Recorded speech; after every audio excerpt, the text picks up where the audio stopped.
Noel, bienvenido a este tiempo de compartir con el pastor Rafa, como le he puesto a este programa por nombre. Y quisiera presentarte para los amigos y hermanos que no nos conocen, puedan saber quiénes somos. Conmigo está hoy el pastor Noel Pérez. Es original de Cuba, está casado, tiene 3 hijos y ha llevado una trayectoria ya de algunos años. Yo tengo registrado aquí 12 años como pastor de la Iglesia Metodista en Cuba. Y aquí en Estados Unidos ya lleva también unos cuantos años. Ahorita él va a comentar un poquito más y va a dar esa información. Él se graduó en el seminario de Matanza en el año 2003 y desde esa fecha pues ha estado sirviendo a Dios en Cuba y aquí en Estados Unidos. Así que lo principal es que estamos aquí juntos y queremos compartir un poco de la experiencia de la vida de Noel como cristiano, como pastor, pero también como persona en lo personal. Quisiera, Noel, que nos compartieras un poquito de tu vida de cuando niño, dónde creciste, cómo fue tu desarrollo, cómo fue tu familia, cómo llegaste al Evangelio y si puedes comentar alguna experiencia positiva y alguna negativa, ¿no? de tu infancia.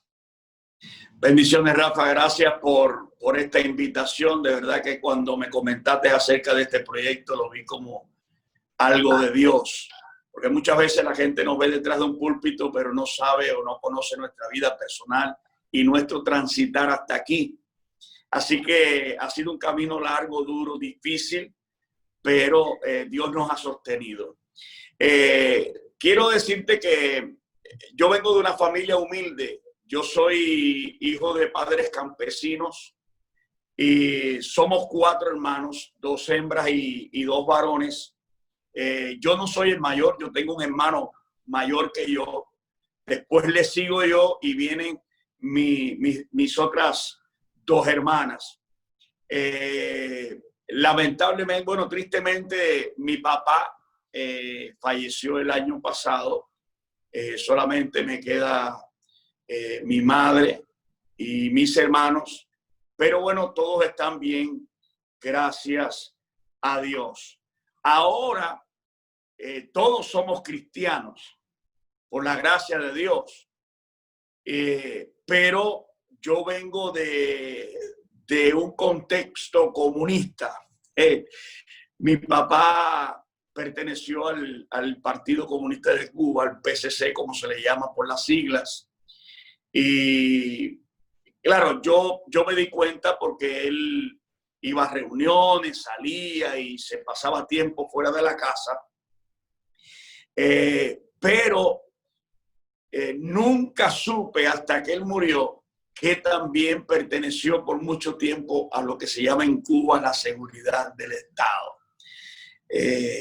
En nuestro país, la gente no lo sabe, pero en cada esquina tenemos una persona que está observando tu vida. Mi papá fue un hombre intachable, un hombre de principios y de valores en su contexto. Y de él aprendimos muchísimas cosas, pero no fue hasta su muerte que supimos un poquito más acerca de su vida. Yo tengo que decir que independientemente de que crecí en un hogar donde mi papá pertenecía a una rama del gobierno y mi mamá adoraba a santos, específicamente a San Lázaro. Gracias a Dios, mis padres me enseñaron principios y valores que hoy conservo conmigo en mi parte personal, no en mi experiencia, en mis vivencias después que conocí a Dios. Pero mis padres me dieron muy buena educación, muy buenas enseñanzas. De ellos aprendí todo en mi trayecto hasta los 20 años, que fue cuando después yo conozco al Señor Jesucristo. Ellos siempre se preocuparon porque yo fuera una persona de bien. Siempre me impulsaron a los estudios. Recuerdo que mi papá en alguna ocasión, y nunca olvido esas palabras de mi padre: hijo, si quieres ser alguien en la vida, necesitas estudiar. Y eso fue lo que me llevó a seguir estudiando a seguirme superando hasta que logré graduarme de maestro primario en el año 1989 en la formadora de maestros en la provincia de Pinar del Río, donde yo nací y donde me crié.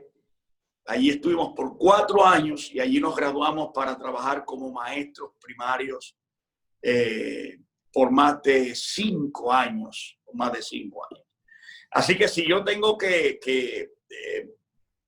describir a mi familia en una sola palabra, diría que para mí, me imagino que para ti también, si te preguntara, dirías que tu familia es la mejor, es lo máximo que le ha sucedido a uno en la vida. Y independientemente de que uno siempre le da ese calificativo porque queremos decir que nuestra familia es la mejor, claro que en nuestra niñez siempre uno pasa momentos difíciles y situaciones que a veces uno espera. Y yo recuerdo una experiencia triste en mis comienzos, ya cuando yo tenía como 13, 14 años, recuerdo por ahí, yo llegué contentísimo en la casa porque nos habíamos planificado con los amigos salir y demás y demás. Y estábamos ya listos para irnos a la fiesta y yo necesitaba dinero. Pero mi papá no estaba ahí, mi papá había salido a trabajar y la que estaba era mi mamá.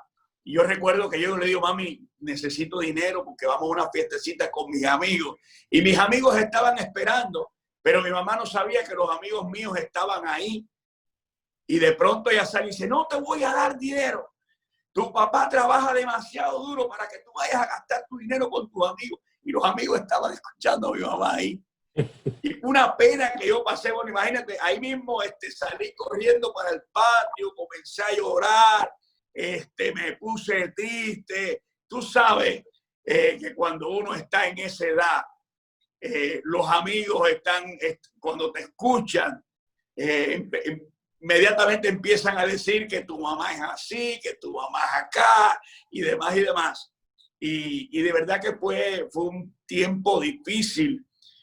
Porque me sentía avergonzado. Después mi mamá me pidió perdón, después me dio el dinero, después me dijo, tú eres el mejor hijo del mundo, pero le dije, mami, pero me avergonzaste.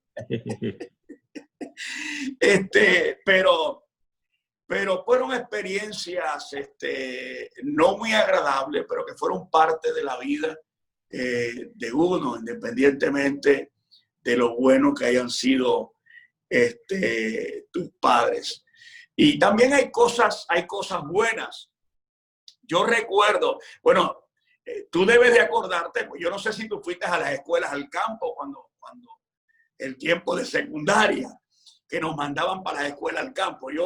Mi secundaria, lo que se llama aquí middle school, yo lo hice en el campo. Nosotros nos íbamos cada 15 días. Yo era un muchachito de 12, 13 años. Y yo recuerdo una de las experiencias más lindas que yo viví en esa época es que tus padres tenían que irte a visitar. Y el transporte en Cuba ha sido un reto toda la vida. Nosotros estábamos tan separados, nosotros, la escuela nos quedaba como a unos, ¿qué te puedo decir? A unas 2 horas, 3 horas de camino. Y yo recuerdo que mis padres nunca dejaron de visitarme. Mis padres nunca dejaron de llevar la comida, el alimento. Mis padres nunca dejaron de llevarme ropa limpia para el cambio de los 15 días. Ellos siempre estaban ahí. Yo a veces me quedaba esperando y veía que los otros padres llegaban y ellos no llegaban. Y a veces la gente venía, los mismos amigos venían y me decían, muchachos, pero no esperes más, ven a comer con nuestra familia. Y yo le decía, no, tranquilo, yo sé que mis padres van a llegar. Y a veces llegaban por el transporte un poquito tarde, pero siempre llegaban. Y eso marcó mi vida para mi futuro como padre. O sea, yo trato por todos los medios de estar ahí con mis hijos, de apoyarlo en todo. Mis hijos saben que pueden contar con su papá en cualquier tiempo, cualquier época y cualquier situación de su vida. Eso que hizo mi padre y mi madre por mí, ha sido un reflejo de lo que hoy yo soy en mi vida personal con mi familia. Yo siempre estoy ahí para mis hijos. Yo nunca me perdí una reunión en la escuela. Yo nunca me perdí una reunión del consejo de la escuela. Yo nunca me perdí un partido de fútbol con mis hijos, un partido de voleibol con mis hijas. Siempre estuvimos ahí para apoyarles. Gloria a Dios. Amén. Noel, cambiando un poquito, aunque ya mencionaste hace un momento algo de tu profesión pasada. Tú tenías otra profesión y luego viniste al trabajo pastoral. ¿Tú soñaste alguna vez con el trabajo pastoral o cómo fue esto? ¿Cómo fue la decisión esa de pasarte de un trabajo a otro tipo de trabajo? Mira, claro que uno nunca soñó ni experimentó eso, ¿no? Yo venía de una familia, un padre comunista, una madre que adoraba santos. O sea, yo nunca escuché en mi casa hablar acerca de Dios. Así que yo crecí hasta los 19 años simplemente con una iglesia católica en el centro del pueblo, porque mi pueblo donde yo vivo es un pueblo pequeñito. Pero llegué a la Isla de la Juventud, donde tú viviste también allí, tu papá fue pastor allí. Bueno, fue pastor de mi esposa y su familia, así que tenemos algo en común aquí. Y yo recuerdo que llego por mi trabajo a la Isla de la Juventud y allí conozco a la que hoy es mi esposa, Maribel. Y allí, en su casa, a través de su mamá, es donde yo escucho por primera vez acerca de Jesucristo. Y ahí comenzó todo el proceso en mi vida. Después lo entendí. Yo respetaba mucho la iglesia. Yo pensaba que la iglesia era para gente ignorante, para gente culta. Yo tenía una idea formada en mi cabeza, pero yo siempre decía, la iglesia no es para mí, no es para la juventud. La juventud tiene que disfrutar y demás, y demás, y demás. O sea que nunca estuvo en mis planes ser pastor. Pero yo en aquel tiempo bebía mucho alcohol, yo era un joven de la calle y en esa condición fue que yo llegué a la iglesia por primera vez. Yo estaba enamorado y usted sabe que cuando uno está enamorado, si hay que bajar la luna, uno la baja. Y yo recuerdo que fui enamorado a la iglesia y recuerdo que me senté en el antepenúltimo banco y mi suegra se dio cuenta que yo estaba ahí, pero yo venía con la resaca de la noche anterior, porque eso fue sábado la resaca y domingo en la mañana era el culto. Y yo llegué allí. Claro, yo iba detrás de Maribel, yo no iba detrás de nadie, ni quería ir a la iglesia, pero bueno, estaba enamorado y llegué allí. Y yo recuerdo que mi suegra se viró para atrás y como que me guiñó el ojo diciendo, si tú me armas un espectáculo aquí, es la última vez que te voy a permitir que entres a mi casa a ver a mi hija. Bueno, nada, ahí me quedé sentado, llegó el tiempo de alabanza, pasó el tiempo de alabanza y el pastor comienza a predicar. Y hubo un momento en que el predicador, nunca olvido estas palabras. Cuando el predicador, en aquel entonces, el pastor era de los González, el padre de los González, ¿cómo se llama? Emilio González, hombre de Dios. Y yo recuerdo que Emilio comenzó a decir aquellas palabras, Jesucristo te ama y no importa quién seas ni en la condición que estés, hoy tu vida puede cambiar. Y yo comencé a pensar por dentro de mí, pero si los estudios no han cambiado, la familia no ha cambiado, ¿cómo hay alguien que puede cambiar mi vida? Y volvía y repetía y decía, sí, tú que estás pensando que es imposible, Dios lo puede hacer hoy. Bueno, yo no sé cómo, pero terminé de rodillas en el altar, quebrantado, confesando mis pecados y recibiendo a Jesucristo como mi Salvador. De ahí empieza todo mi proceso. Yo recibí una experiencia tan extraordinaria, Rafa, en mi vida, que yo salí de aquel lugar con el deseo de compartir aquello con mis amigos, de compartir aquello con los amigos de mi trabajo. Mi esposa hoy, que en aquel tiempo era mi novia, y mi suegra me decían, pero ¿qué pasó en tu vida?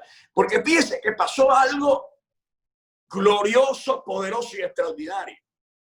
De entonces, nunca más deseé ir a una fiesta. Nunca más deseé tomarme una copa de vino o tomar ron o ir a una fiesta, a un baile, a beber cerveza. Dios se me metió por dentro aquel día, hasta el día de hoy. Y en aquel entonces, yo era profesor en una escuela de reeducación de menores. O sea, la escuela de reeducación de menores son niños con trastornos de la personalidad. Es una escuela para niños con trastornos de la conducta. Y lo primero que se me vino a mi mente fue, si Dios pudo cambiar mi vida siendo un joven de la calle, Dios también puede hacerlo con mis alumnos. Y ahí empezó todo el camino hacia el llamado de Dios. Porque yo me iba con una Biblia pequeñita que me había dado el pastor Emilio. Y yo la guardaba y la conservaba porque yo no podía enseñar la Biblia. Y entonces yo aprovechaba los momentos en que no había nadie y me sentaba con mis alumnos a hablarles acerca de mi experiencia y de lo que Dios había hecho en mi vida.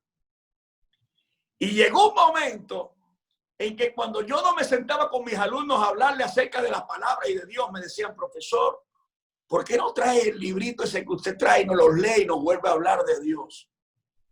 Bueno, Rafa, para hacer corta la experiencia, dos de los alumnos de la escuela recibieron a Jesucristo como su Salvador y comenzaron a congregarse con nosotros en mi iglesia. Y eso fue un proceso donde Dios marcó mi vida para siempre. Y ahí empezó entonces el llamamiento de Dios. Llegó el obispo Jovelajo y me dijo, tuve un sueño contigo y te veía detrás del púlpito. Y yo dije, bueno, puede ser que Dios se lo haya revelado al obispo. Yo sentí ese fuego y esa pasión, pero Dios lo confirma una segunda vez con el reverendo Calzado cuando viene y me dice, soñé contigo, te veía en el altar de rodillas y el obispo Joel y yo consagrándote para pastor de este lugar. Ya, ahí tuve que decir, Señor, heme aquí, envíame a mí. Ahí empezó entonces mi proceso del ministerio pastoral. Una linda experiencia y no todas las personas pueden contarlo de la misma manera, ¿no? Pero cada cual hemos tenido diferentes experiencias, pero así mismo es. Hay un reto grande que todos enfrentamos y es con nuestras familias. Cuando aceptamos el reto del ministerio pastoral, involucramos a la familia indirectamente. ¿Cómo ha sido la experiencia de tu familia, de tu esposa, en este proceso de ser pastores y específicamente en el proceso de mudarnos a los Estados Unidos, donde la cultura es totalmente diferente y eso? ¿Puedes hablarnos un poco de cómo ha sido la experiencia familiar, tanto en el mundo como pastor y en la cultura americana?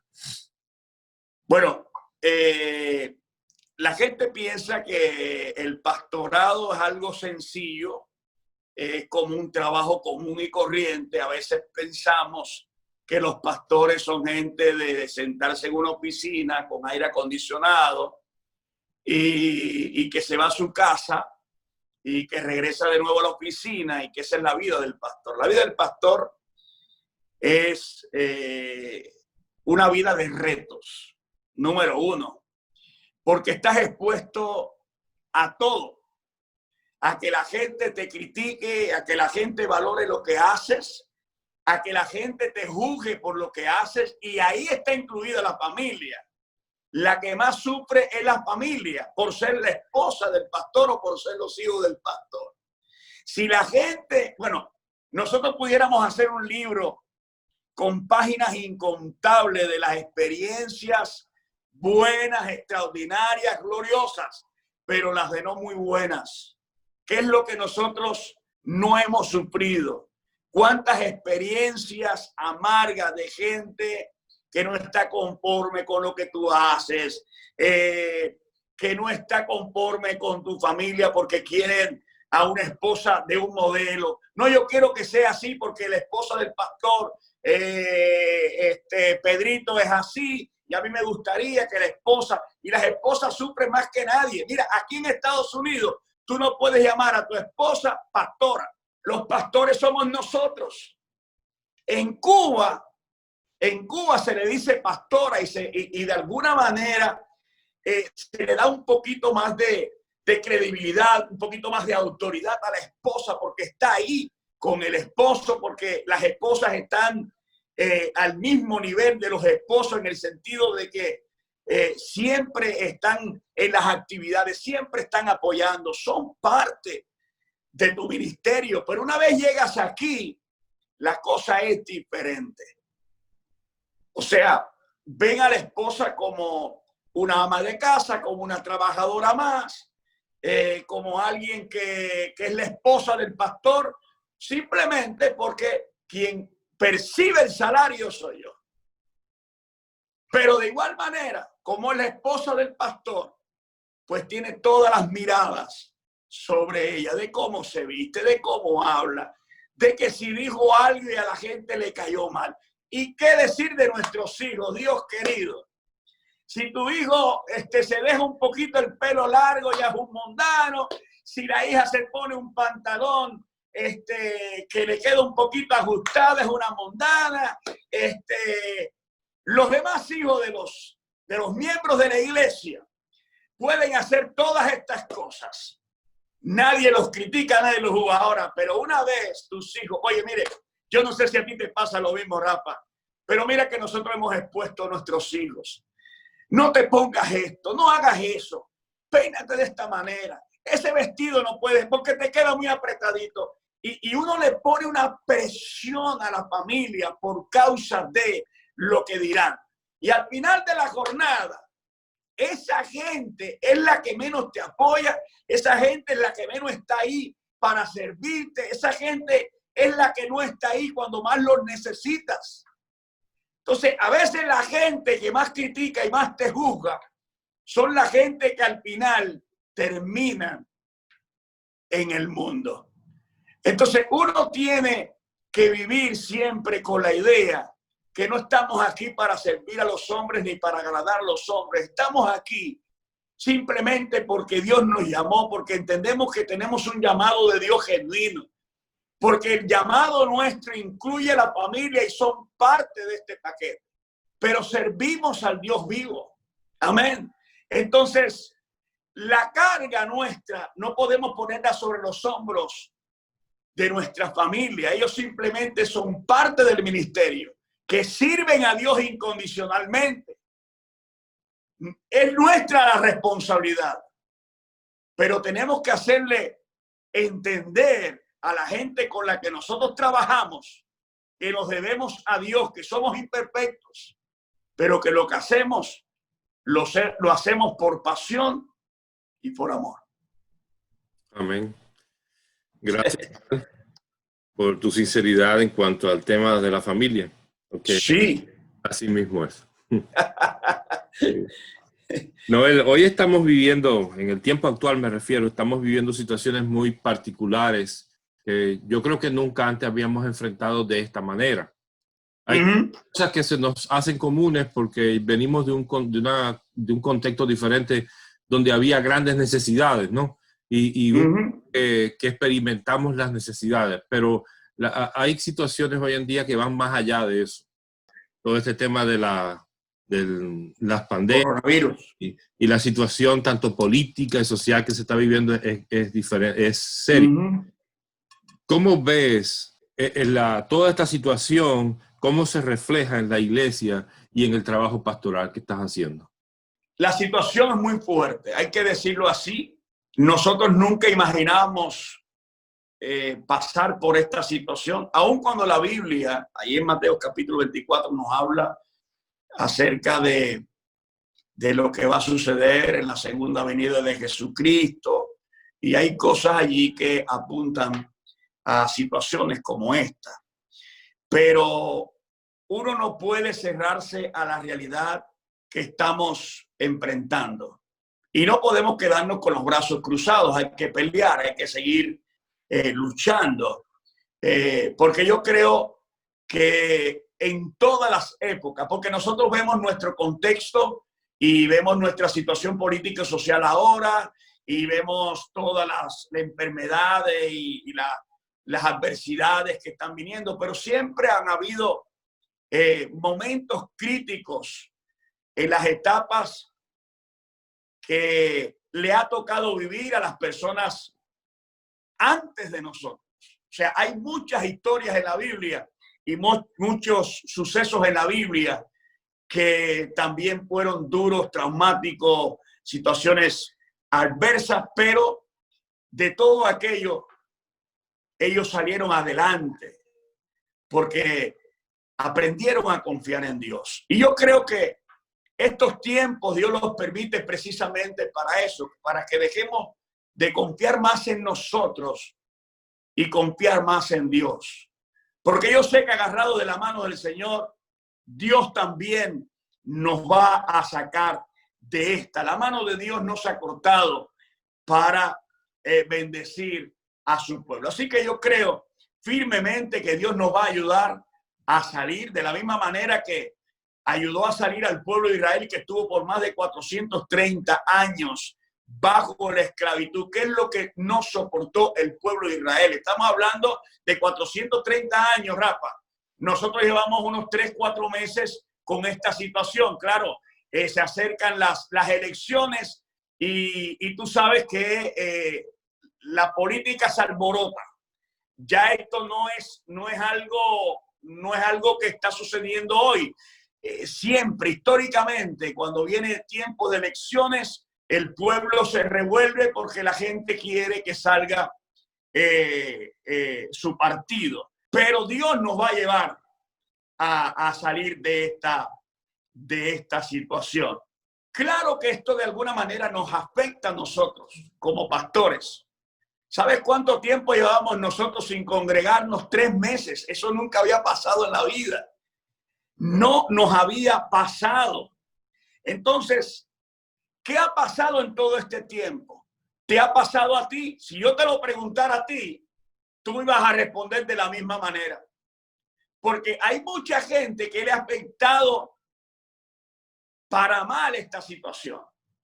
Gente que se ha enfriado, gente que ha retrocedido en su fe, gente que está viviendo con dudas, con temor. Mira, yo llevo 3 cultos. He hecho 2 cultos al aire y uno dentro del templo. Tú has visto, la iglesia nuestra es una iglesia activa. Nosotros tenemos alrededor de unos 90, 100 personas en la congregación. Tenemos un liderazgo fuertísimo.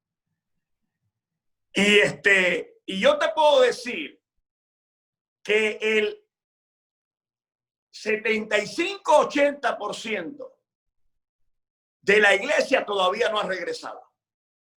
Y ya eso preocupa, porque te das cuenta que ya eso está afectando el desarrollo congregacional, pero también te toca muy personal a ti como pastor. Porque ahora tú te preguntas, ¿cómo vamos a hacer? Porque estamos todos los días predicando, pero tú no puedes agarrar a la gente, meter la mano por detrás de una pantalla cuando estás dando un estudio bíblico para sentar a la gente a escucharte. No puedes presionarlo ni puedes amarrarlo para montarlo en el carro y traerlo para la iglesia. Porque no es menos cierto que todo este tiempo ha afectado en el área emocional, en el área espiritual, a nuestras congregaciones. Por eso nos está costando regresar a nuestros templos. Hay familias que no quieren llevar sus niños.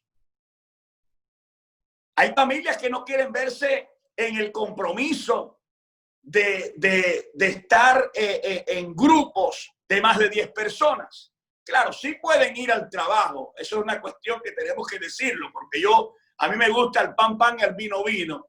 Tú ves a la gente nuestra en los supermercados, no dejan de trabajar, los ves en las tiendas comprando ropa, los ves compartiendo con otras familias.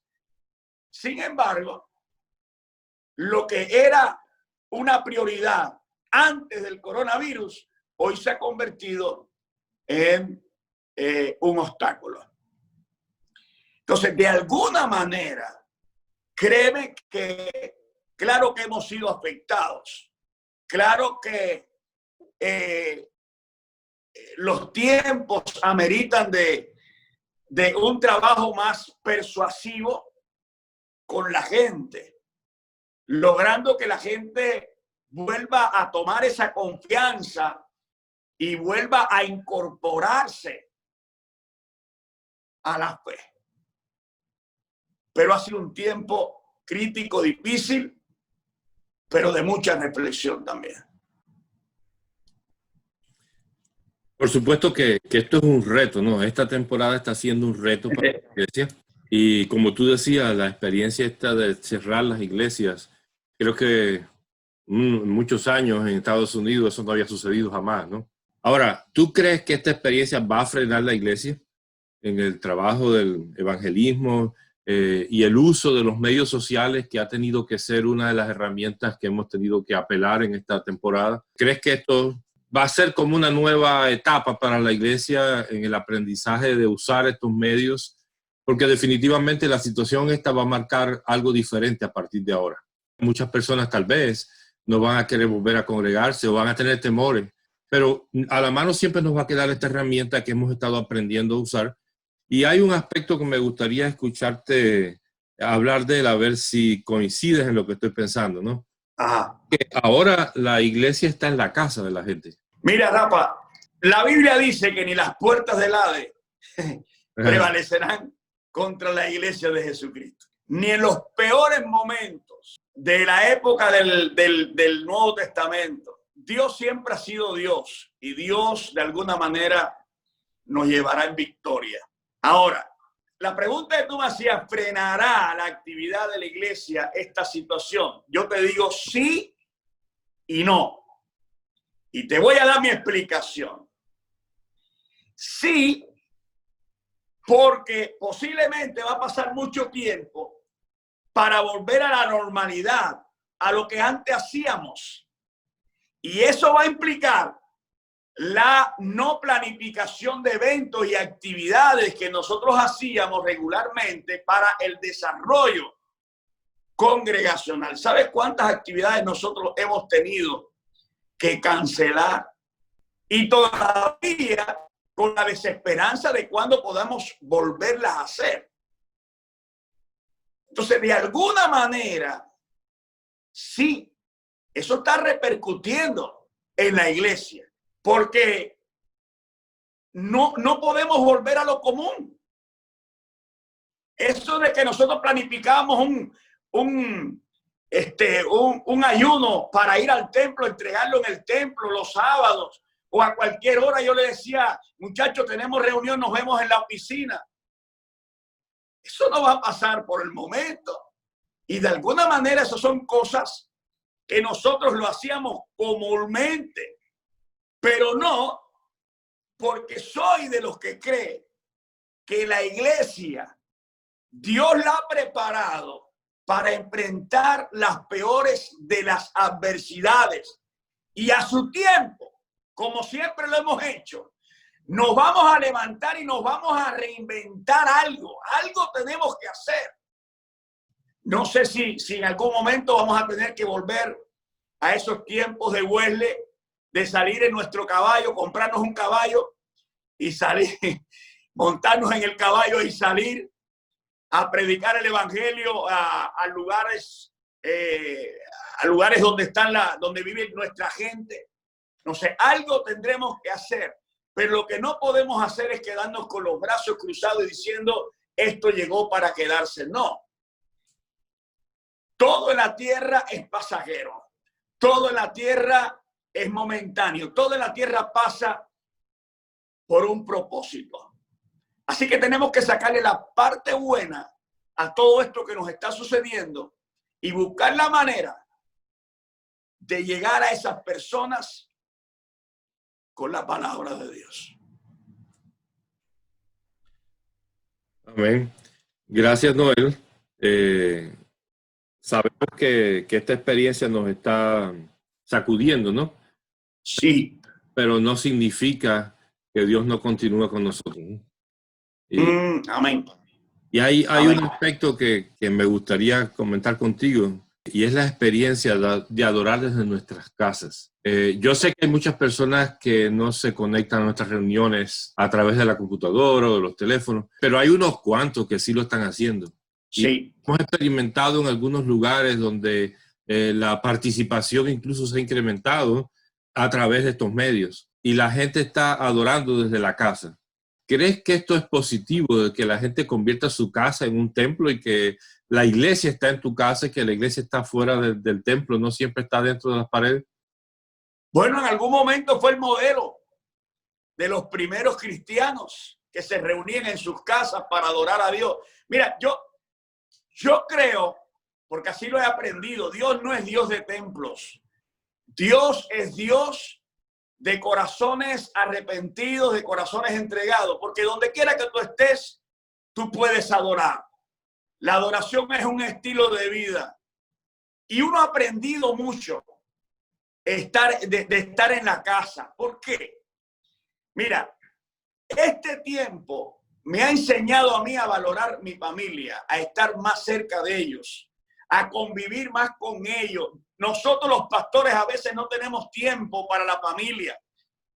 Y eso es una cosa que a veces las congregaciones no entienden. La familia a veces nos necesita a las 3 de la mañana porque tienes que salir para el hospital. Y a esa hora se te hace difícil porque es tu familia, pero el hermano te llamó porque lo paró a alguien y lo agarró el policía y ahí se levanta el pastor como una bala a socorrer a esta persona. Entonces, este tiempo me ha ayudado a mí de manera personal a buscar más de Dios. Yo lo puedo confesar así. Este tiempo para mí ha sido más palabra, más oración, más comunión. Mi fe ha crecido, se ha multiplicado. He aprendido que es en los secretos de Dios donde Dios te revela sus propósitos. ¿Y qué decir de mi preparación espiritual, teológica, el conocimiento acerca de la palabra de Dios en mi vida ha venido de aumento en aumento? Entonces, todo obra para bien. Todo obra para bien. A mí, personalmente, me ha hecho un cristiano, un siervo y un pastor más maduro. Amén, gracias. Noel, esta estaba en las preguntas que teníamos contempladas conversar, pero un texto bíblico que te gustaría dejarle en la mente a las personas que nos van a estar escuchando, ¿qué ha sido un sustento o un apoyo para tu experiencia de fe? Romanos 8:28.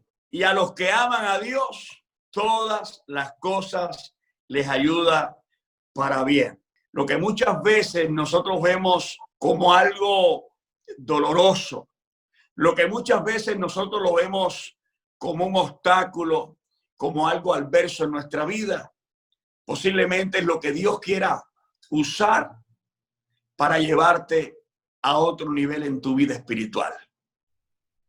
Job lo tenía todo y de momento lo perdió todo.